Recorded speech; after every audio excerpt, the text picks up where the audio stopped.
Hi, welcome to Unicorn Recaps. Today we're diving into the explosive symbiote saga, Venom Last Dance, 2024. Eons ago in the cosmic blackness, Null, the god of the void, ruled over an unbroken darkness. But when creation was brought to light, Null's symbiote children turned against him, sealing him away to preserve the universe. Their prison was fortified by a mysterious Codex, a key that could unlock Null's prison if ever found. Now he's reawakened, vowing to destroy every inhabited planet, eradicate the symbiotes who betrayed him, and spare only the loyal creatures who recover the Codex. We jump to the ending of Spider-Man: No Way Home, where we find Eddie Brock seated at a bar, chatting with the bartender. A multiversal portal tears behind him, warping Eddie away, much to the annoyance of his symbiote Venom, who's fed up with these reality-hopping shenanigans, saying he just wants to chill for once. Venom smashes a few bottles, cracks the bar counter, and leaves the poor bartender in stunned silence. Meanwhile, a news bulletin blares in the background announcing the tragic death of Detective Patrick Mulligan, a name that hits Eddie like a sucker punch. Realizing he can't hide in Mexico forever, Eddie hatches a scheme to head back to the States, specifically to New York. He's got some dirt on the district attorney that might help clear his name. Plus, Venom's been itching to see the Statue of Liberty. Bucket list, baby. So they set off on foot, with Venom reminding Eddie that as fugitives, they can't hesitate to do whatever it takes to stay safe, even if that means snack time on anyone who tries to stop them. However, an unknown figure is watching them through a security feed. Venom suddenly senses hostility in the air. Their wandering takes them to a grimy compound filled with caged fighting dogs. The criminals who run the place greet Eddie with a less than warm welcome, threatening a good old-fashioned beatdown. But Eddie, channeling Venom, pulls a switcheroo. In full Venom form, they unleash a brutal smackdown, flinging thugs across cages and roaring their trademark line, though they totally screw up the timing. When the dust settles, Venom devours the last of the goons. A random dog wanders up, gnawing on Eddie's sandals. Now Eddie's got a soldier on barefoot. They leave, but not before a creeping Null-spawned Senage, a symbiote hunter creature, appears in the shadows, trailing them at a distance. Elsewhere, the unknown observer instructs someone to alert General Strickland of Eddie's location. Back at the bar, the bartender notices a tiny symbiote fragment left behind on a table. General Strickland arrives promptly, scoops up the goo, and demands info. The bartender describes a bizarre man talking to himself with freaky, elongated arms. Cut to a sequence featuring Dr. Payne as a child. She and her twin brother watch the night sky. Lightning cracks overhead, and her brother is tragically struck. Dr. Payne jolts awake. It's just a nightmare. She's abruptly informed that General Strickland is heading to Area 51 and wants her along. At Area 51, Strickland and Dr. Payne exchange chilly introductions. Strickland's role: collect symbiotes. Payne's job: study them. Their colleague, Christmas, sporting a gaudy holiday outfit, chimes in that they've found another symbiote once believed dead. Strickland snickers at her outfit. She shrugs it off, explaining it's a gift from her mom. They venture 30 meters underground into a quarantined lab, wearing protective suits to avoid alien viruses. Finally, they meet the patient, Patrick Mulligan, the detective once presumed dead, now the first successful host to his own symbiote. Dr. Payne, guilt in her voice, says they did everything to save him. Patrick, eyes full of sorrow, replies that she's as broken as he is. The symbiote within Patrick pipes up, warning them of powerful cosmic hunters. A terrifying glimpse of Null flashes on screen. He's wrecking entire worlds, cackling madly. We return to Eddie and Venom boarding a flight to New York. Venom dreams of strolling Manhattan streets in broad daylight like it's no big deal. But the flight turns chaotic when a Senage, one of Null's lethal hunters, emerges mid-flight, zeroing in on Venom. A short but intense brawl erupts. Venom hurls the creature into the plane's turbine, obliterating it. Although victorious, Venom apologizes to Eddie. He leaps out of the plane, forms a living parachute around Eddie, and they land safely. Cue a comedic tumble in the desert. A small family, Martin, his wife, Nova, and their kids, Echo and Leaf, approaches Area 51 on a road trip. Their dream: see an alien before the site's shut down. Senage fragments fall nearby, but they're too hyped to notice. Eddie, still rattled from the plane incident, demands Venom explain that weird attacker. Venom spills the tea. The Senage are Null's specialized hunters. If one found them, more will follow. He recounts how Null was betrayed by the first symbiotes and locked away. Now Null seeks Eddie specifically because the union between Eddie and Venom created the Codex, a cosmic key to Null's prison. Eddie balks at the name Null, But Venom freaks out. Venom explains that the Codex formed when Eddie died and was resurrected by Venom. If the host, Eddie, or the symbiote, Venom, dies, the Codex disappears. That's good news. They can't be forcibly extracted if only one is alive. Eddie and Venom continue on foot, spotting a tired horse. Eddie protests, but Venom jacks the horse to cross the desert faster. Dr. Payne and Strickland argue about symbiotes. She believes they're fleeing from something. Strickland just sees them as random migrations. Suddenly, they learn about a man who jumped from a plane under questionable circumstances. Eddie. Strickland's men scramble to capture him, soon to keep a low profile until they can safely rejoin. Back at Area 51, Dr. Payne visits Patrick, who warns her that the black symbiote with the Codex is not in this facility. If Null gets the Codex, the entire universe is toast. Strickland, now in panic mode, ponders how to prevent Null from rising. Patrick's symbiote states that Null is unstoppable, older than reality itself. The only surefire way to nix the Codex is to kill either the host or the symbiote. Shocked, Strickland decides that might be the only solution. We meet up again with Martin's family on the road.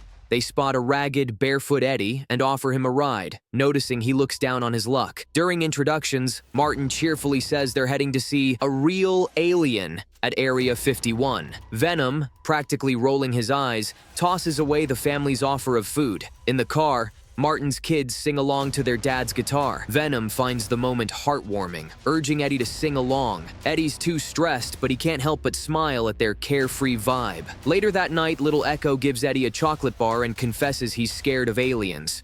Trying to comfort him, Eddie fibs, saying aliens aren't real. Venom privately praises Eddie's compassion and remarks that, hey, if Eddie ever became a dad, he'd rock at it. A slight grin crosses Eddie's face. This is the first warm moment they've shared in a while. By dawn, they reach Las Vegas. Martin gives Eddie some cash and a fresh pair of sandals. Venom devours the chocolate bar, reminding Eddie that their final goal is still New York. Specifically, the Statue of Liberty. Eddie half jokes that they should borrow a car. Venom, more practical, votes for hitting the slot machines first. Dressed like two scruffy hitchhikers, Eddie and Venom are refused entry to a casino, so Venom just decks the guard. Inside, a hammered drunk guy is in the corner, relieving himself on Eddie's poor, battered feet. Venom, pissed off, knocks the dude out. They swipe his suit so Eddie can blend in better. Broke within minutes at the slot machines, Eddie stumbles into a surprise. Mrs. Chen from his old neighborhood is in Vegas, rolling in winnings.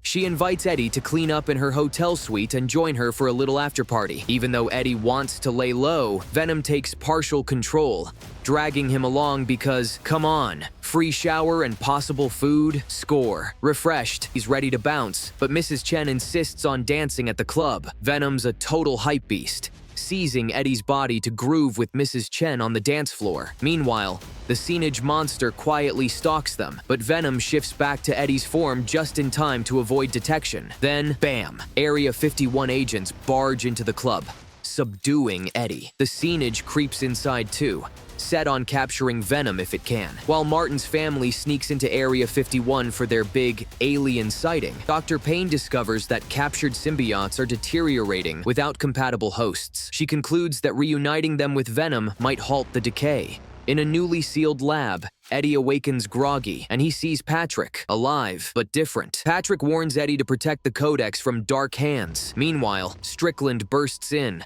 telling Dr. Payne he's taking full command. His plan?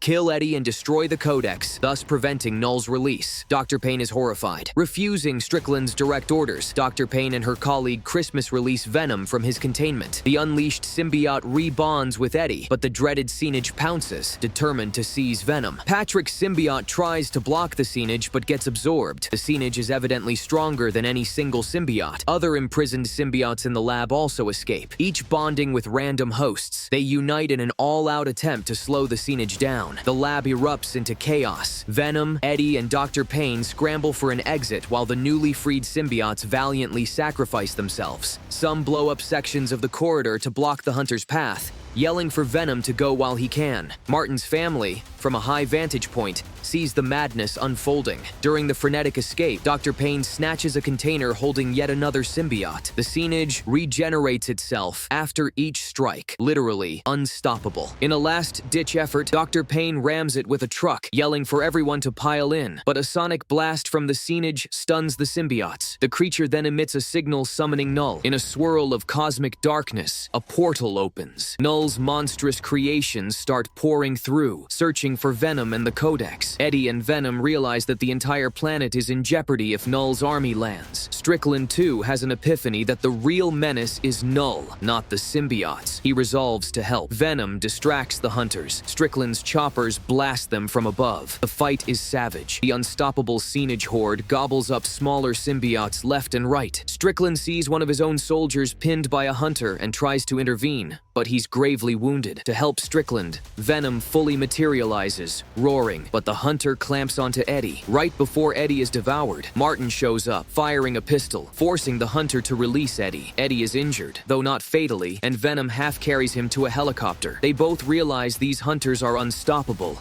and more keep arriving. Eddie tries to assure him otherwise, but Venom's resigned to the fact they must fight, or Earth is toast. So they dive back into the fray, Venom shouting a challenge to Null's beasts. Strickland readies acid tanks in the lab, a desperate plan. The tide of hunters overwhelms the symbiotes, so Venom triggers a meltdown. He tosses Eddie aside, saving him from the acid torrent that floods the facility. Venom endures the searing pain as it dissolves everything in the chamber. Hunters, leftover symbiotes, himself included. Strickland, mortally wounded, triggers an explosion that levels the entire structure, ensuring the scenage can't escape. Eddie, shielded under a metal door, watches in raw anguish as Venom is destroyed. Meanwhile, Dr. Payne and Christmas are sprinting out of the collapsing lab. Payne flashes back to her brother's death. She couldn't save him from that lightning strike long ago, but she won't let another person die on her watch. Her colleague trips. The scenage lunges in, but Payne opens her stolen symbiote container. The Flash symbiote bonds with her instantly, giving her superhuman reflexes. She races over, scoops her colleague to safety, and bursts out of the crumbling facility. They survive as the place implodes behind them.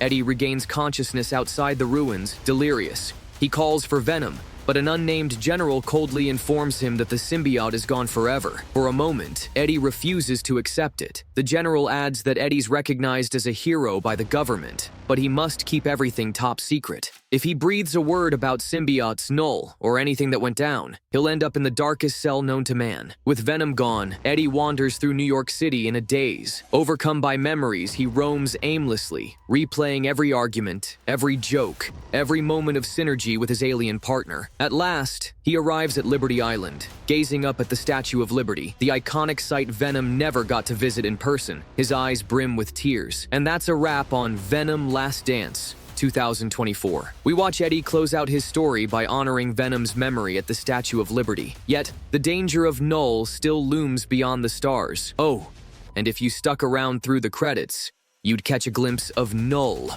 raging about his fallen champion, vowing to reduce every world to cosmic ashes. So you know the Venomverse isn't done just yet. Thank you for tuning in to Unicorn Recaps. If you loved this breakdown, don't forget to like, subscribe, and drop a comment. Let us know your thoughts and theories. Was Venom's sacrifice the ultimate heartbreak, or do you sense a slick symbiote comeback? Catch you next time, folks!